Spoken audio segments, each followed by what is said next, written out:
May customer na itong si Ben Simmons. Tumawag ang New York Knicks para sa kanyang kampo. Nagtanong ito kung ano ba ang kanyang gustong makuha patungkol sa kanyang kontrata.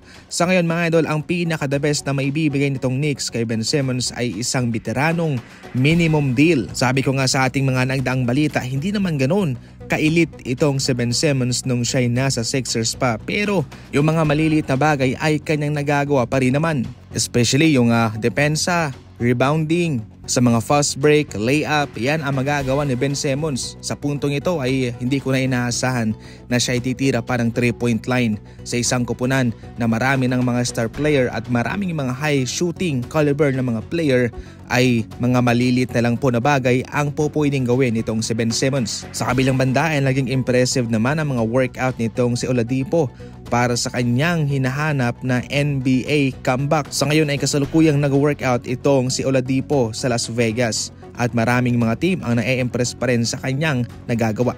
Bilang isang veteranong player ay swak itong si Oladipo sa mga contending na mga kupunan.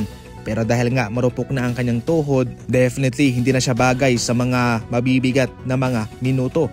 Coming off the bench na lang siya, pangalawang option o pangatlong option.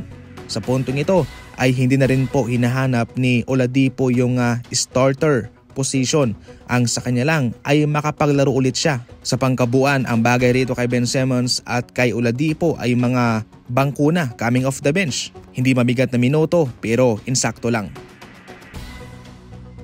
Marami naman ang natawa sa sinabi ni Paul George patungkol sa Charlotte Hornets.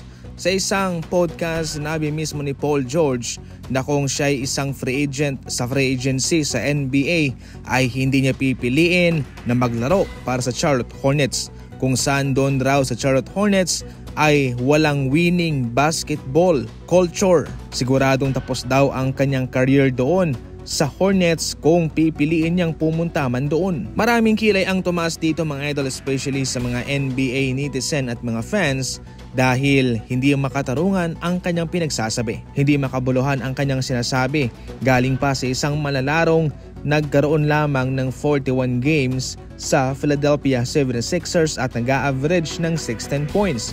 Pagkatapos na pumirma ng $211 million contract sa loob ng 4 na taon. Tinadtad ng injury itong si Paul George at kung siya'y healthy naman ay hindi rin ganoon kaganda ang kanyang naipapakitang numero at kontribusyon sa kanyang kupunan. Na kung tutuusin, kabilang siya sa mga main option sa opensa. Baliwala ang ekspektasyon ng Sixers sa kanya. Marami pa nga ang nagbibiro na hindi naman daw basketball ang pinirmahang kontrata ni Paul George sa Sixers dahil mas inaatupag pa niya ang kanyang pagpo-podcast. Sa ating huling balita naman, itong si Stephen Curry ay hindi lang magaling sa basketball kung saan sa ngayon sa mundo ng golf, siya'y nasa pang-5 ranking para sa American Century Golf Championship sa 2025. Marami rin pong mga NBA players ang nandyan. Si Zach LaVine ika-58 rank. Si Austin Reeves ng Lakers nasa 13th rank. Dahil dyan ay marami pa rin pong patuloy na humahanga sa kagalingan ni Stephen Curry na hindi lang sa isang sports kundi marami din siyang kakayahan, marami din siyang abilidad. Kamakailan lang nga ho ay winelcome mismo ni Stephen Curry ang pagdating ni LeBron James sa mundo ng golf. Kung patungkol naman sa kampiyonato ay mayroon na itong sa Stephen Curry.